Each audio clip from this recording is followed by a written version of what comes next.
So I've done a video on what happened to the Vault Hunters after Borderlands 2 and the pre-sequel, but probably the most anticipated one was what happened to the characters after the events of Tales from the Borderlands. It was a mystery for the longest time, and after almost 10 years since the game's release, we finally know what happened thanks to Borderlands: Dead or Alive.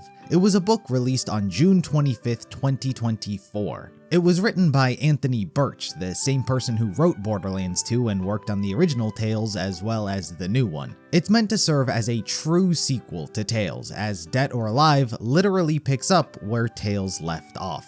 This video is more so meant so I can talk about the book. I don't want to give a point-by-point recap of everything that happens. I'll probably save that for when I redo the Borderlands timeline. I more so wanted to go over a lot of the general bullet points. What did we learn from this book for those curious? So there's no beating around the bush, let's just get straight into it. The question that was on everyone's mind was what was inside the Vault of the Traveler? What was the treasure that Rhys and Fiona found? The answer is a wish. A more advanced type of Iridian Guardian resided inside that was able to grant one wish each of the two wanted. In this book, Rhys wished for Atlas, or at least the legal rights to the company, which already was not a great call from this book. From the jump, it's such a negation of his agency as a character. Even at the end of Tales, he has a line where he says how he worked for all of this. Was there ever a doubt?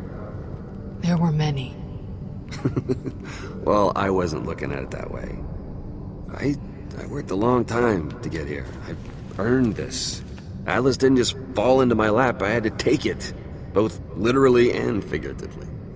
But now, obtaining Atlas literally did fall into his lap, so that's not great. It really takes away from his literal hard work. As for Fiona, her wish is a little more nuanced as to whether or not it was the right decision. A big theme in this book is Fiona's relationship with her sister, Sasha. Seeing her die at the end of Tales caused her in this book to become very protective over her sister's life, and now she wants to avoid her death again. So she wishes for money. The Guardian can't really put infinite money into their bank account, so instead the two tell it to create a first edition, mint condition Typhon de Leon Vaultlander figure. Yes, that gimmick is still around from New Tales. In fact, a few things are still around from that game, but we'll get to that. The figure is worth tens of billions of dollars, and once they sell it, Fiona and Sasha will be able to retire for the rest of their life. One last job. So that is what was inside the Vault of the Traveler. Rhys's path from here is pretty straightforward. As the new CEO of Atlas, he worked on rebuilding the company by creating his own brand new tech, like robots and the smart bullets for their weapons. He oversaw the construction of a brand new Atlas headquarters on Promethea, where the company previously had its roots, and its military force, the Crimson Lance, was also revived, with Zero not necessarily leading it, but being Rhys's top guy.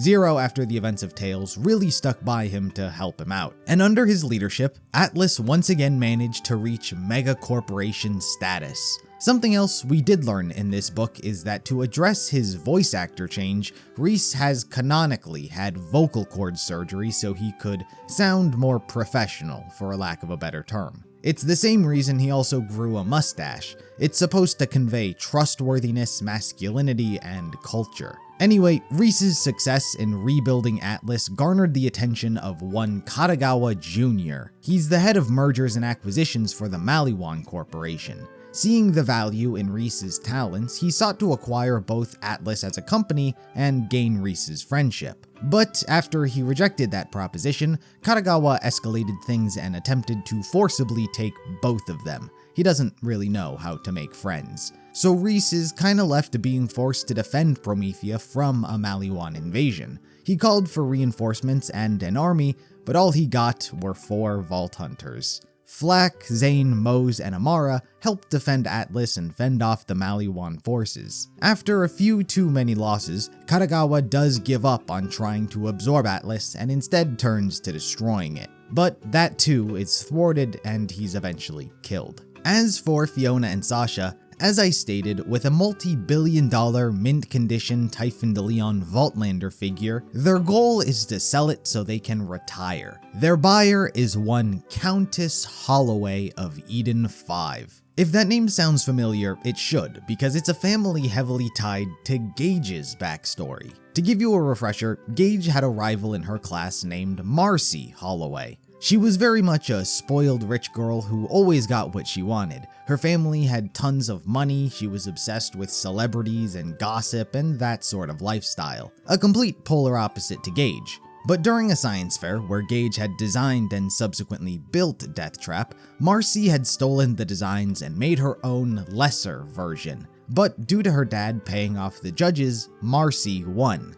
Things got heated between them, Marcy shoved Gage, and Deathtrap accidentally murdered Marcy. This is why she initially fled to Pandora, to escape the police on her home planet. Since then, the Holloway family has mass-produced these lesser DT units where they serve as crime buster bots. They've pretty much taken over the entire police force on the planet, which was already corrupt to begin with. And from the sounds of it, they seem like they have really been integrated into the system of how Eden 5 now functions and is controlled. To give you an idea of Eden 5 as a planet, it seems as if there are billionaires who run and control everything, and commoners who are slaves to debt. There's an absurd amount of laws in place, and if you break them, you will be fined, and if you can't pay them off, then a debt cuff is placed on you until you are able to pay it off. This is all able to be enforced thanks to the crime buster bots. So that's kinda the gist of Eden 5. I should also preface that Dead or Alive is a pre-Borderlands 3 story, so it's before all of the COV stuff happened and before Rhys rebuilt Atlas to its status. Anyway, Fiona and Sasha have come here to sell Countess Holloway the figure. The box gets a little beaten up and bloodied on the way there, lowering its value, but eventually she does agree to buy it. Except, Gage has come back to the planet for revenge as Holloway murdered her dad. A new development in this book is that Gage's dad has been killed as punishment for her daughter's actions after having fled. So Gage wants to kill Countess Holloway. In the process, Gage interrupts their deal and goes so far as to break the Vaultlander figure over the Countess's head. Considering she was their buyer, Fiona and Sasha during the scuffle worked to protect her and in fact saved her life until Gage was forced to retreat. With no more product to actually purchase, Holloway offered the two $16 billion if they could capture Gage. And after accruing a bit of debt themselves, they eventually decide to go for it. Or at least Fiona did. Going after a Vault Hunter is dangerous, and as I mentioned before, Fiona is very protective of her sister after her death, so she locks her up and goes after Gage alone. Long story short, Sasha breaks free, and the two destroy Deathtrap, and Gage gets captured. Countess Holloway pays them $8 billion, and the two have the money to fully retire. And they do. They buy a mansion, they have all sorts of butlers and house servants to tend to their every need, and spending money on whatever random knickknack they see. And you know, I gotta say, it's unfortunate that this book chose to go down the path of making Fiona's life all about money. Like I said earlier, it's complicated if this was the right decision, because from a character standpoint, it's understandable that she would think money would solve their problem, and it was for the sake of protecting a loved one. But there was one very obvious lesson by the end of the original tales, and it was not to let money drive your existence. It's been a good ride. Knock it off now, right? I am sure you will make a fortune as a Vault Hunter. Obviously, money isn't everything. Sure, it's important, but it doesn't have to drive your existence like it did mine. There's a healthy balance out there. Somewhere. And yet now, in all of the material sense, Rhys's character has been assassinated by literally making his entire existence all about making money and giving Atlas the motto, the almighty dollar. And in this, Fiona, all she cares about is letting money drive her existence. Now, it's not as bad as what New Tales did to Rhys. In fact, I think this book does try to amend it, even if just with a single line. While on a call with Sasha, Rhys does tell her that it's not all about money. It doesn't really amount to anything, but he says it. All this money is for the sake of ensuring Sasha's safety, so I get it.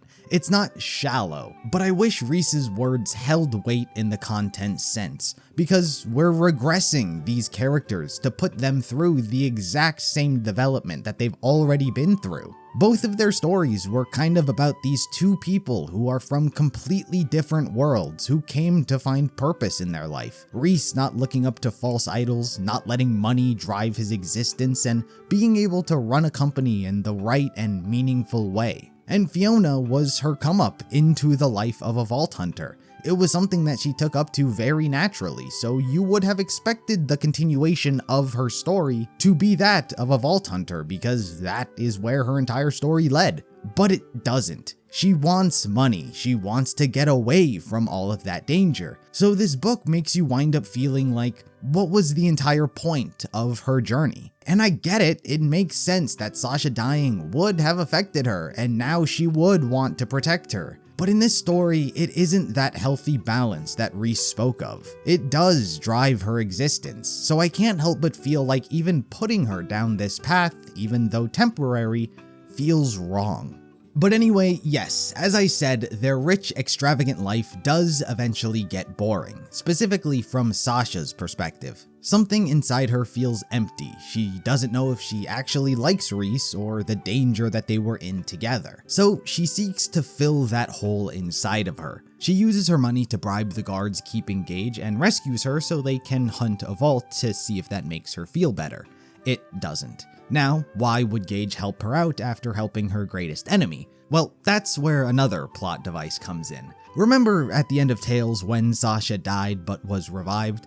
Well, we learn how that was done. And much to the chagrin of those hoping new Tales from the Borderlands would be retconned, a piece of the extant Anahadium shard was stored inside. For those of you who haven't played the game, the shard is basically ultimate healing. It's pretty much impossible to die when in possession of it. It's also like a literal god that is able to Thanos wipe the universe if it wanted to. It's stupidly all-powerful. But somehow Felix had a piece of that shard hidden inside, which is what prevented her from dying. Sasha promised to use it on Gage's dad if she took her vault hunting. She did. They opened the vault, nothing was inside but guns and loot, and so they tried using the shard on Gage's dad, but it didn't work. I thought this was the first sign of the shard not being all-powerful, and maybe there was a limit. Gage's dad was too far gone for too long to simply be healed. But this is literally just a fragment of that shard, not the whole ass spirit that's able to freely mass genocide the universe. So I think in its full form, it'd still be able to revive whoever the hell it wants. But anyway, let me rapid fire the rest of the plot, as it's pretty straightforward. With Gage freed, she's back on her plan to kill Countess Holloway. But first, she has to find and repair Deathtrap. Sasha and Fiona talk about their feelings and agree that they should also probably help kill the Countess. Holloway does stop by to gloat and even tell them how suicidal it is to try and kill her. Apparently, the billionaires of Eden 5 have an agreement that if someone tries to kill one of them, they'll all team up and pile their resources to hunt whoever was responsible. It helps keep them in check from murdering one another for their money. So, killing Holloway means a lot more problems than just her. So Sasha and Fiona try to get more strategic about how they can help the people of Eden 5. While Gage doesn't care, she'll take them all on. But Gage does wind up having to surrender herself when Holloway begins using orbital lasers that start wiping a ton of innocent residences. So to get her to stop, she turns herself over. Fiona and Sasha try an alternate plan of earning enough money to pay off every slaver's debt and free the planet, but that plan kinda blows up in their face and they return to their initial plan of just killing Holloway. They rally a ton of people, rescue, and subsequently team up with Deathtrap, and together they all free Gage yet again. When it's all said and done, Gage gets to kill Holloway by throwing her down a pit and welcomes whatever the billionaires have to throw at her. Fiona and Sasha are apparently the reason why we see Gage as a party planner in Borderlands 3. She saw how valuable and useful money was by seeing the two free people's debt, and so thought that she'd earn money by picking up a side gig, which happened to be wedding planning. Not a great explanation, genuinely. Opening vaults should be more lucrative, but they needed some excuse as to why she was doing it. Fiona and Sasha's story ends with them accepting the Vault Hunter life. They feel like they could do good in the universe by helping people while also opening a few vaults in the process. They leave off exactly where we thought they left off last time. So it was one big roundabout story that led us to the exact same conclusion as Tales, so that's not great. Arguably, their story in this book was more about them dealing with death and how that made them feel and coming to trust one another with how they wanted to act in their life. I get it, but I don't know if this whole story was necessary to do it. A couple of other things that happened is that they lost the piece of the shard that they had, which is why at the end of New Tales, Fiona is seen hunting it down. She believes it's a way to cure death, and she's not wrong. What isn't answered is what happened to Sasha. The book is left off on the two deciding to explore and hunt vaults together, but during Borderlands 3, Rhys is heard panicking as he hasn't heard from nor is able to locate Sasha. It wasn't the events of this book, as he was in contact with them multiple times during and after, so we're still uncertain as to where Sasha is in modern day. The book does have some contradictions, however. Like, for one, it never makes mention of Gage's mom. Arguably, her dad was much more prominent and played the active role in her life, even taking care of the assassin sent after Gage in the Victim of Vault Hunters mission. But Gage did still have a mom. Smash the system! Gage, honey, could you keep it down? Your mother's trying to sleep. Sure, Dad! Smash the system! And on the flip side, it was interesting that they chose to focus on Countess Holloway when Gage was always complaining about Marcy's dad. Marcy Holloway's already got her dad's indentured laborers working on a miniature thermosonic energy reactor because evidently all the money in the galaxy can't buy you originality. Stupid rich bourgeoisie jerkbags. I figured, rich little daddy's girl that she is, she'd be all for it, but no! Unfortunately, I forgot that Marcy's dad has more money than God, so he bought off the entire judges panel. I don't recall the book ever mentioning him, but if it did, it was very brief and he played no role whatsoever in the plot. Now, he is heard in Borderlands 3 promoting Holloway Robotics and saying how they're going to avenge the death of their daughter, but there's no mention of his wife.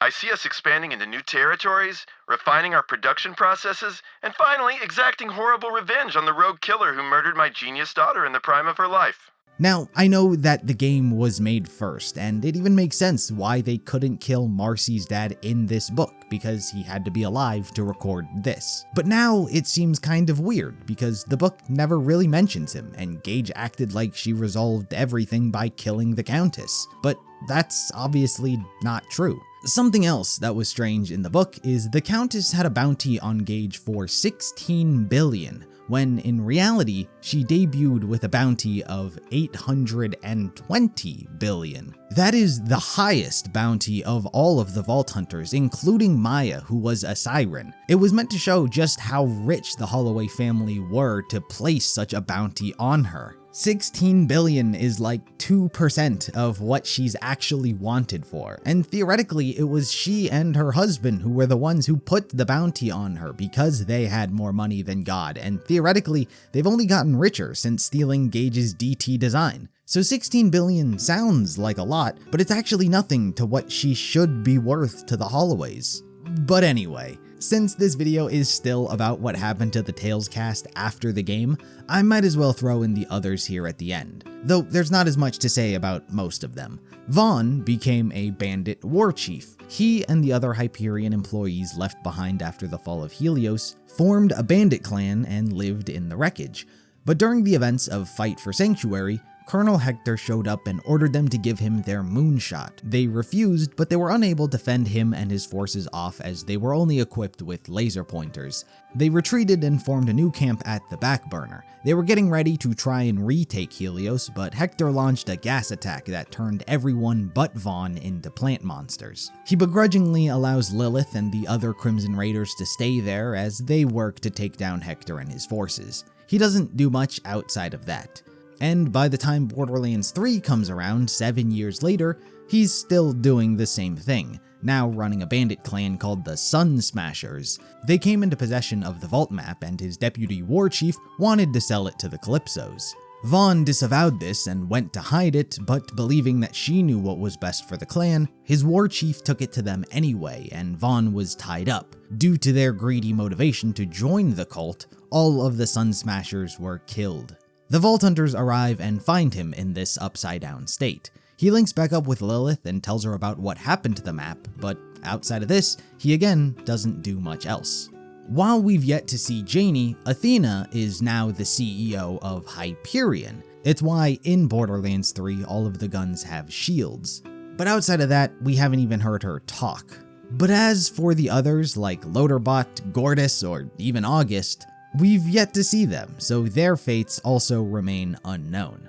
And with that, that's what happened to most of the characters after the events of Tales. Like I said, this video was more so meant so I could talk about the book, but I might as well have thrown everyone else in here as well.